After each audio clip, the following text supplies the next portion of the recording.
నమస్తే, welcome to our channel. Kidney problems రావడానికి reason ఏంటి? అసలు ఈ సమస్యల గురించి వివరించడానికి మనతో పాటు ఉన్నారు జెమ్కేర్ హాస్పిటల్ నుంచి ప్రముఖ నెఫ్రాలజిస్ట్ డాక్టర్ లోహిత గారు. హలో డాక్టర్ గారు. నమస్తే అండి. డాక్టర్ గారు, అసలు నెఫ్రాలజిస్ట్ అంటే ఏంటి?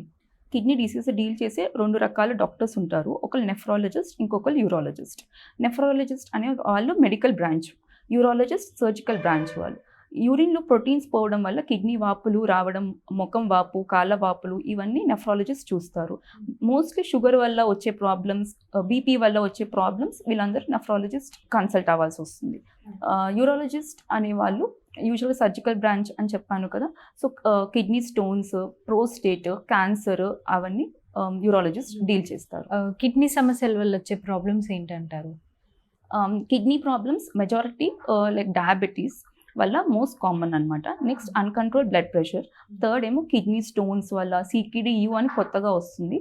అది due to dehydration, heat stress and genetic problems. HIV ఉన్న పేషెంట్స్లో కూడా కిడ్నీ ప్రాబ్లమ్స్ రావచ్చు. ఒబేసిటీ. కిడ్నీ స్క్రీనింగ్ ఎఫెక్ట్ ఎలా ఉంటుంది? అంటే దీని ట్రీట్మెంట్ ఎలా ఉంటుంది డాక్టర్? అందరికీ జనరల్గా స్క్రీన్ చేయాల్సిన అవసరం లేదండి. బట్ హై రిస్క్ గ్రూప్స్ అనేవి కొన్ని గ్రూప్స్ ఉంటాయి. నేను చెప్పిన diabetes, hypertension, obesity, HIV, genetically ఎవరికైనా ఫ్యామిలీలో ఎవరికైనా హిస్టరీ కిడ్నీ డిసీజెస్ ఉన్నా, అండ్ దెన్ పెయిన్ కిల్లర్స్ ఆఫెన్గా యూజ్ చేసే వాళ్ళల్లో స్క్రీన్ చేయాల్సి వస్తుంది. At least once a year screen చేయాల్సి వస్తుంది with serum creatinine and urine ప్రోటీన్స్తో. కిడ్నీ ట్రాన్స్ప్లాంట్ చేస్తారు కదా, దీనివల్ల తర్వాత ఎలాంటి జాగ్రత్తలు తీసుకోవాలి, ఎలా చేయాలి, ఏంటి అని?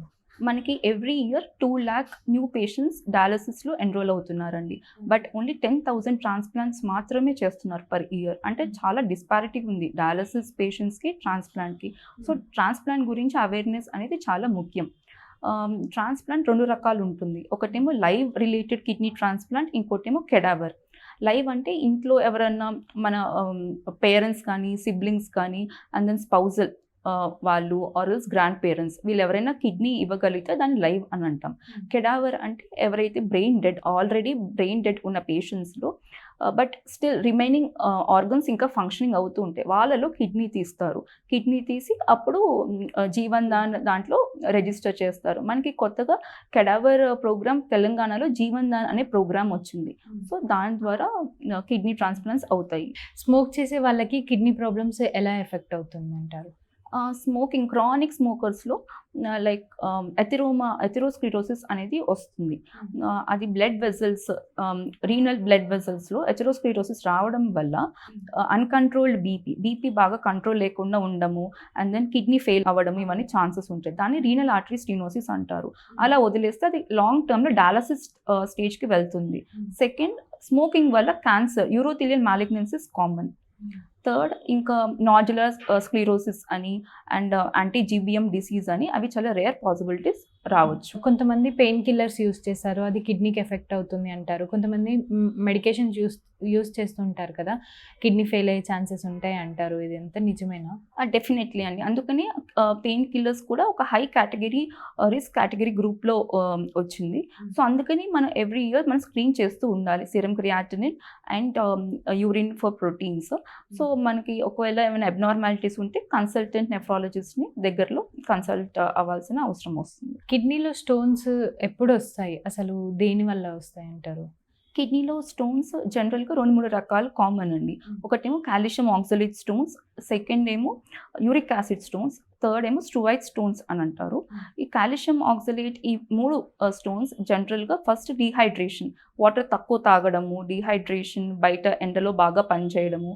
థర్డ్, ఎక్కువగా బ్లడ్లో uric acid level, calcium level ఎక్కువగా ఉన్న వాళ్ళల్లో ఈ స్టోన్ ప్రాబ్లం మనం చూస్తాం. ఫోర్త్, రికరెంట్గా యూరిన్ ఇన్ఫెక్షన్స్ అవ్వడం వల్ల కూడా కొన్ని స్టోన్స్ ఫామ్ అవుతాయి. అండ్ ఫిఫ్త్, జెనెటిక్ పాసిబిలిటీస్ కూడా ఉండొచ్చు స్టోన్కి. కిడ్నీలో స్టోన్స్ వచ్చాయని తెలుసుకోవడానికి ఎలాంటి సిమ్టమ్స్ ఉంటాయి? జనరల్గా పెయిన్ అనేది ఉంటుంది, ప్లాంక్ పెయిన్ అంటాము, లాయిన్ టు గ్రాయిన్ పెయిన్ ఉంటుంది, అండ్ యూరిన్లో కొంచెం మంట రావడము, యూరిన్లో బ్లడ్ పోవడము, అండ్ దెన్ వామిటింగ్స్ అవ్వడం కొంతమందిలో, ఇవన్నీ సిమ్టమ్స్ ఉంటాయి జనరల్గా. వన్స్ కిడ్నీలో స్టోన్స్ వచ్చిన తర్వాత చాలామంది అంటే రిలేటివ్స్ వాళ్ళు వీళ్ళు వైట్ వాటర్ తాగితే తగ్గిపోతుందని ఏదో సజెషన్స్ ఇస్తూ ఉంటారు. జనరల్గా మన plain water at least 3 to 4 litres per day minimum water తాగాలండి. ఇంకా మీరు బయట ఇప్పుడు సమ్మర్ దట్టు ఇప్పుడు డిహైడ్రేషన్ మనం బయటకు వెళ్ళి వస్తే అట్లీస్ట్ ఒక 200 ml ఎక్స్ట్రా వాటర్ తాగాల్సి వస్తుంది. కిడ్నీలో స్టోన్స్ ఎంత సైజ్ వరకు ఉన్నంత వరకు సర్జరీస్ ఏం అవసరం లేదంటారు. లెస్ దాన్ 8 mm వరకు మన మెడికల్ ట్రీట్మెంట్తో మేనేజ్ చేయొచ్చండి. More than 8 mm surgical 8 to 10 mm కన్నా ఎక్కువ ఉంటే సర్జికల్ ట్రీట్మెంట్ అవసరం పడుతుంది. ఓకే, వన్స్ సర్జికల్ ట్రీట్మెంట్ అయిపోయాక మళ్ళీ వచ్చే ఛాన్సెస్ ఏమైనా ఉంటాయా? ఒక్కసారి స్టోన్ ఫామ్ అయినాక మనం కాజ్ తెలియకపోతే మళ్ళీ రికరెంట్ స్టోన్స్ అనేది వస్తూ ఉంటుంది. కాజ్ చూసి ట్రీట్ చేయాల్సి వస్తుంది. కిడ్నీ క్యాన్సర్స్ దేని వల్ల వస్తాయంటారు డాక్టర్? కిడ్నీ క్యాన్సర్స్ అనేవి ఎర్లీ ఆన్సెట్ ఉంటుంది and usual onset. Early onset అంటే లెస్ దాన్ 45 years ఏజ్. వాళ్ళు యూజువల్గా జెనెటికల్లీ ఏమన్నా ప్రీడిస్పోషన్ ఉన్న వాళ్ళు ఎర్లీ ఆన్సెట్ క్యాన్సర్స్ వస్తారు. జనరల్లీ ఫీమేల్స్ ఉంటారు. Usual onset or late onset అంటే 45 years కన్నా ఎక్కువ ఉన్న వాళ్ళు అంటే 50 to 60 years వాళ్ళు వచ్చే కిడ్నీ క్యాన్సర్స్ అవి కామన్గా మనం చూసే క్యాన్సర్స్. ఎవరెవరికి వస్తాయి అంటే ఎక్కువ long term dialysis more than 10 years dialysis పేషెంట్స్లో రావచ్చు. ఇంకొకటి ఏమో అన్కంట్రోల్డ్ బ్లడ్ ప్రెషర్ బీపీ ఎక్కువ ఉన్న వాళ్ళల్లో. థర్డ్ సెంట్రిపిటల్ ఒబేసిటీ ఎవరికైతే కొంచెం లావుగా ఉన్న వాళ్ళు పొట్ట ఎక్కువ ఉన్న వాళ్ళలో వస్తాయి.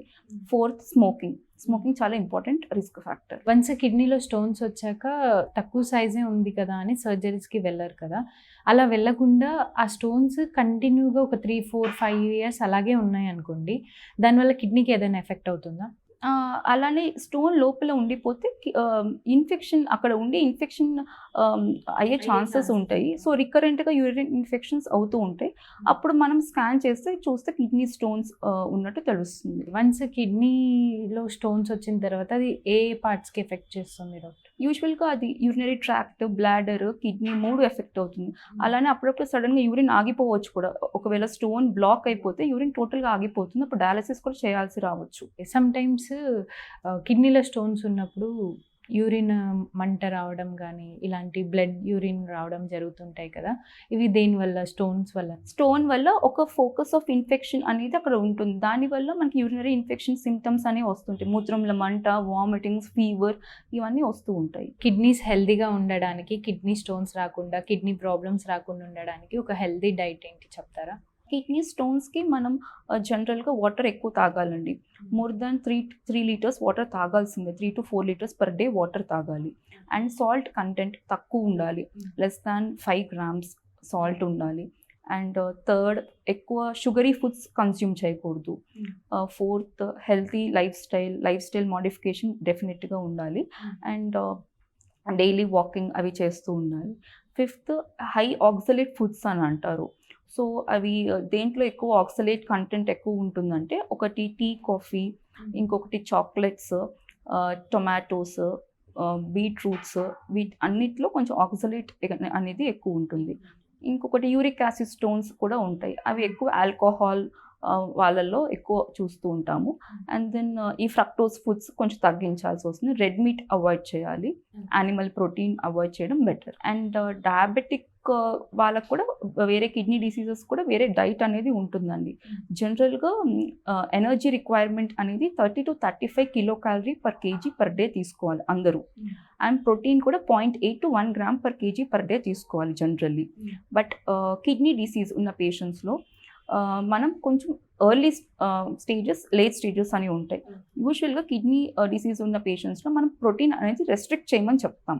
So 0.6 to 0.8 gram per kg per day తీసుకోవాల్సి వస్తుంది.